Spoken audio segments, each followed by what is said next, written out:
Hey there, this is Mark, and this is the podcast called Fierce Encouragement. This is my creation and a podcast that is about how we can encourage ourselves, how we can overcome some of the limiting beliefs, or especially that sour, difficult inner dialogue we might have with ourselves, almost talking down to ourselves or being negative about our whole experience. In all my travels as a coach, as a consultant, as a trainer and leader, and even in my own practices, I find that that's one of the more difficult things to deal with is how can we get better at that relationship with ourselves, support ourselves, and encourage ourselves fiercely more in our days, in our work, and especially in our relationships. That's what we talk about on the podcast. Thanks again for joining me. I appreciate you tuning in. So today I wanted to bring up a modality of coaching and learning that I had the beautiful opportunity to practice with and learn last year. I find that it resonates with me in so many ways and through my client sessions and in my learning still as I go back to the practices more and more often, especially some of the beautiful ways of looking at the mind and our challenges in life, but also the actual practice. What can we do in our days, and what can I do with my clients to help and encourage and support them towards a more encouraging mindset for themselves? So with that, I wanted to talk about the PQ, Emotional Intelligence Coaching Program. I went through this program. It's from Shirzad Shamani. I'm not sure if I'm pronouncing his last name correctly, but again, it's about positive intelligence or positive intelligence quotient. And it's a really impactful teaching that I went through for many weeks with a group of people. But the essential concept or the essential idea that I wanted to share and the big takeaway I wanted to offer you, my reader, if you haven't heard of this. And again, there's a great book by Shirzad out there as well, talking about PQ in depth and some of these concepts in deeper fashion. But one thing that I think is really powerful that you might take away and understand that would help your own work on yourself is this concept of the judge saboteur that's in our mind. Now, this is somebody who, as we look inward, it's somebody, the saboteur, the judge saboteur, criticizes yourself. It's the one part of you that seems to always come up with new circumstances where you failed. It fuels the anxiety that you might feel inside. It also disperses that focus and kind of makes us scatterbrained and feel overwhelmed, as we talked about in past episodes. But if we can kind of just understand that this is almost a paradigm or a personality we have in our thinking, and it's not necessarily us. We can look at this idea of the judge saboteur or just the saboteur as part of our mind, one that we can see, that we can get awareness around. And as a coach and as a meditator, it's one that we shouldn't trust all the time. We tend to give it a lot of, like we would respect a judge in a court of law. But this saboteur judge is the one that's overly critical. This harsh self-judgment that comes from these thoughts that we might have about ourselves, I guess I just want to make evident it's not an intrinsic, permanent part of ourselves. If we look at neuroplasticity and the beauty around some of the scientific study in the modern writings on neuroplasticity and how we can change our mind, I think it's inspiring to think that we can regroove, rework these neurological, psychological patterns that we have. And especially if we start to see like, okay, there's a judgmental or a judge saboteur in my mind. We can't push it away and completely remove it, but understanding that that's just part of us, and it's an opportunity to challenge those beliefs and challenge that inner narrative. Seeing this this voice in our head, it can provide like a profound sense of relief and empowerment if we can just understand that we have this saboteur or judge kind of sitting at some altar in our mind, and we can probably take them off the altar and kind of look at the quality of what they're saying and see if it has any positive qualities, which brings us to the other idea. So on one hand, we have that saboteur, that judge saboteur. On the other hand, or on the other shoulder, we have the sage. This is part of us that speaks to the better qualities of ourselves, the part of us that has that positive mindset, the part of us that offers peace, more focus, more grit and resilience. And this sage quality is something that kind of empathizes, connects me to common humanity, and just understands that challenges, or incorporates that challenges can be an opportunity to learn and grow, and at the same time to be open and compassionate and kind of understanding that we're all kind of on this ride, on our own ride, of course, but we are all kind of working towards something and trying to turn our challenges in life into opportunities to engage and grow and leave the world a better place. Be more centered in our own minds, but at the same time, be more creative and have that calm confidence. So on one hand, we have this judge saboteur. On the other hand, or other shoulder, we have this power of the sage that has an opportunity to help us approach life in a more balanced manner. Obviously, helping us reduce that anxiety and that focus on the problems and kind of help us open up. I liked and I use the different modalities within that judge saboteur and that sage quality to explore the different things that my clients and obviously myself and the people that I help to see where they might kind of be going into some different archetypes or some different characters in those different saboteur or sage. Within the saboteur and within the program I went through, the first 2 weeks plus were about confronting those saboteurs. So through Shirzad's guidance and through the beautiful program, they would encourage you to check yourself a few times every morning and every afternoon to see if you can spot when that saboteur might come up. So we talked about the judge a lot. You know, that's one that's hypercritical of yourself and your circumstances. It often obviously leads to feeling defeated and overwhelmed and dissatisfied. But in that saboteur column, we can also kind of maybe look at some other archetypes, a few other ones that really spoke to me, and I guess I found in myself that were really apparent was the avoider saboteur. So that avoider is somebody, it's almost so positive that they avoid dealing with stressful situations or kind of going into conflict. So we can be an avoider saboteur or have that tendency in ourselves. We have that stickler saboteur, the one that's really obsessive for order and perfection and organization. And obviously, if we just kind of, that energy of that stickler saboteur can create tons of stress. It can obviously like impact working with people and that work relationships and how you connect and thrive with people. Another saboteur that I find in myself quite often, and that of the language of some of my clients, is that victim. It sounds harsh, but this saboteur in us, if we kind of get clear on it, it thrives on kind of creating this internal misery and reinvesting in that drama that we might be going through in our lives, which is true, but we're kind of reinvesting in the suffering, and we're sometimes use it as a lever to seek attention and to get sympathy from others. So we can have this victim saboteur that, is always on or always speaking.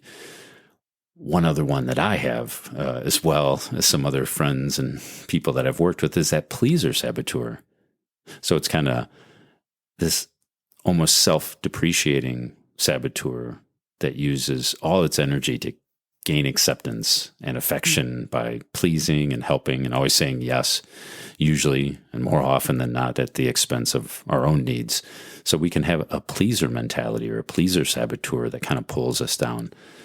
We also have the other ones, restless saboteur, something that's always looking for that next experience.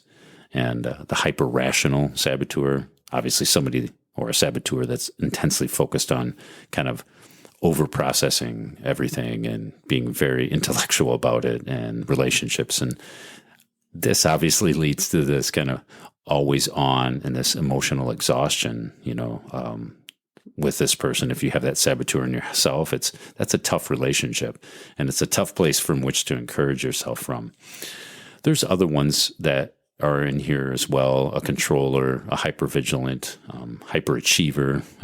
I think I mentioned restless, but these saboteurs, if we and we probably could go through and kind of find ourselves in each one, focusing on this negative part, this negative thing that's coming up when we first started this work was uncomfortable for the first couple weeks when I did this program. And it was uncomfortable because obviously I thought I had everything figured out, I thought I was ready to graduate. But when I got really honest with myself and observant, I could see these tendencies popping up in my day, especially with the judge, kind of that overarching authoritarian in my head. Like I said, I have a pleaser, so I'm always saying yes to things, usually to the detriment of other projects or other relationships in my life. And then that controller, kind of really connected to the judge, somebody who needs to take control and, situations or people or work or projects. We can kind of go too far with that. I found those really uncomfortable to deal with. The program is awesome. If you go through it, there's some more in-depth kind of the combination of these things. You can do some tests within the app that'll show you the different distinctive saboteurs that you have. So it was humbling to see these. It was humbling to work with these check-ins and to see those saboteurs that were still really prominent in my work, in the way I, approach my energy, my workouts and exercise, my diet, and even on into my relationships. Humbling and good because it gave me something to look at, and it really opened up my eyes. It's like I still have so much to work on, and I'm grateful for that. As we moved into the latter half of the program and started to obviously continue to pay attention when we found negative voices or negative tendencies come up mentally, but it was to lean into those positive mental aspects of the sage. Now, this is, again, that sage quality represents this deeper wisdom that is within us, almost this well-like wisdom. In my heroic coaching program, we call it and use the ancient Greece term of eudaimonia, almost having this eudaimon, this sage, deeper well quality of wisdom, some part of us that obviously leans towards fostering a better emotional intelligence with ourselves. So the sage quality in us operates on three primary powers, according to Shirzad and this modality. Number one is to empathize. Obviously, the ability to connect with others, to understand or connect with their suffering and the shared feeling with another. The second one is to explore. This is kind of focusing on the virtue of curiosity. We want to understand. We want to kind of keep open. We don't want to jump to conclusions. But this idea of exploring, having this sage quality of exploring our world and life. The third one was to innovate. It's kind of the same idea as curiosity, but to use that as an opportunity to take action, to think outside the box, to try new actions, to look for new solutions, and again, to continue to be open-minded and curious at the same time. Number 4 that Shirzad talks about is to navigate. So the sage will attempt to navigate and look for different pathways and kind of continue to imbibe their hope and look for those deep values and those long-term purposes, keep connected to navigating that kind of purpose work. The sage will also, the number 5th one is the sage will activate. It will take decisive action. It has the power to kind of motivate us to take small actions over paralysis or over analyzing or overthinking. The sage quality has an activation as the fifth power that the sage brings to our life. So we have empathize, explore, innovate, navigate, and activate. The last thing I wanted to share here was the idea of PQ reps, as they used them in the program, or check-ins to interrupt the saboteur, to promote the sage, to kind of come back to mindfulness and come back to awareness. These simple, tiny, practical exercises that I use with my clients that they've seen success from totally strengthens our mental muscles and helps us overcome the saboteur and kind of get into that positive percentage of positive thoughts that are manifesting and coming forth in our mind. It's simply just stacking that and getting better at listening to ourselves and promoting those sage qualities. But that does start with understanding that we're off, that we have been overcome by our saboteur, and that it's not an integral part of us. We need to take an open mindset with all of this. And it's simply to say that modern science, neurological psychology, all these disciplines are showing us, just as the ancient wisdom traditions have shown us, that if we practice, just like we would a physical exercise program, but if we make small little daily routines, they can help offer us a tangible method for increasing our mental fitness. So we can use this idea of positive quotient, positive intelligent.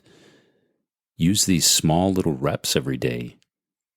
Put a reminder on your phone to check your saboteurs once in the morning and once in the afternoon. Perhaps if you have a journaling practice, take note of what saboteurs might come up today. Make effort to interrupt them or at least see them when they're active, when we get triggered or when we get frustrated. Usually those saboteurs are really good at coming out. But at the same time, work with those sage-like qualities. See the positive resonance, the calm, confident person who's open and curious and willing to step into growth. Understand that those are vital parts of our being too. And use these small little chunks to check in. Check in more today. Check in once more today. Think of those PQ reps or those 3-minute mindset method reps as ways to increase your mental strength, that they're supported by modern science and ancient wisdom, and that there's a pathway. There's a pathway out from the suffering that you might currently be having cognitively.